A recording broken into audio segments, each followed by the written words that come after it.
এই যে ফ্যাসিবাদ, এই ফ্যাসিবাদের আইকন ছিল কে? শেখ মুজিবুর রহমান।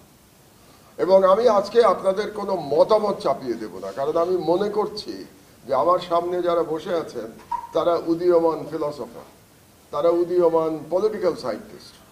সুতরাং আমি শুধু ইতিহাস বর্ণনা করব, ডিসিশন দেবেন আপনারা। আপনারা ঠিক করবেন যে শেখ মুজিব কে ছিল, আপনারা ঠিক করবেন।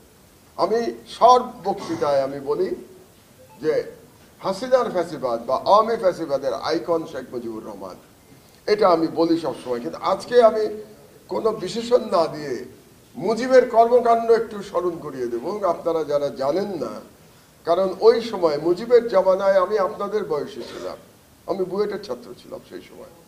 বুয়েটে আমি 73-তে ভর্তি হয়েছিলাম, ফার্স্ট ইয়ারে পড়ি। আর মুজিব যখন নিহত হয় তখন আমি বুয়েটে থার্ড ইয়ারে পড়ি, 75 সালে। তো এই পিরিয়ডটা আমি কিভাবে দেখেছি আমি বলি আপনাকে।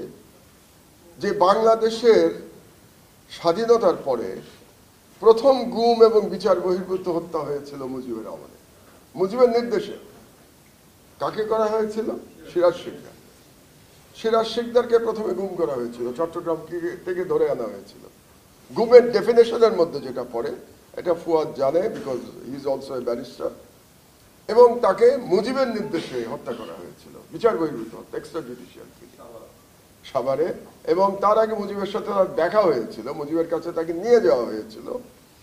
এবং মুজিবের ধমকে যখন সিরাজ শিকদার মানতে অস্বীকার করেছিল তখন মুজিব বলেছিল তাকে হত্যা করে ফেলতে। শুধু হত্যাই করে নাই, হত্যা করার পরে পার্লামেন্টে গিয়ে ওই ব্যক্তিটি শেখ মুজিবুর রহমান যার নাম, তিনি বলেছিলেন কোথায় আজ সিরাজ শিকদার।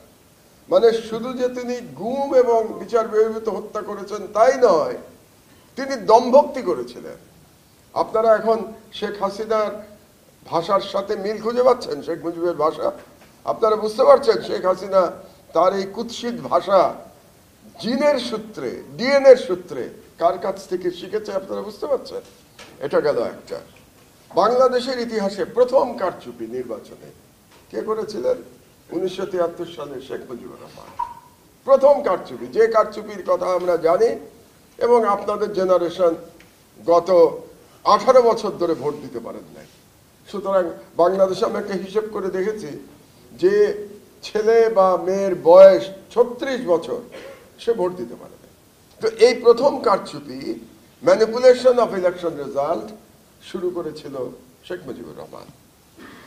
প্রথম স্টেট টেরার, আমি স্টেট টেরার যেটাকে বলি, সেটা শুরু করেছিল শেখ মুজিবুর রহমান। কিভাবে? রক্ষী বাহিনী গঠনের মাধ্যমে। রক্ষী বাহিনী ওয়াজ অ্যাবাভ ল। রক্ষী বাহিনী যাকে ইচ্ছা তাকে তুলে নিয়ে যেতে পারত, যাকে ইচ্ছা তাকে টর্চার করতে পারত, এক্সট্রা জুডিশিয়াল কিলিং করতে পারত, গুম করতে পারত। সুতরাং প্রথম যে স্টেট টেরার সেটা শেখ মুজিব শুরু করেছিলেন। স্টেট টেরার শুরু করে তার ভাষা ছিল লাল ঘোড়া দাবড়িয়ে দেব। লাল ঘোড়া দাবড়িয়ে দেব বলে তিনি জনগণকে, নাগরিককে বা বাসিন্দাকে, ওদের ভাষায় বাসিন্দাকে হুমকি দিতেন, লাল ঘোড়া দাবড়িয়ে দেব, আমার কথা না শুনতে।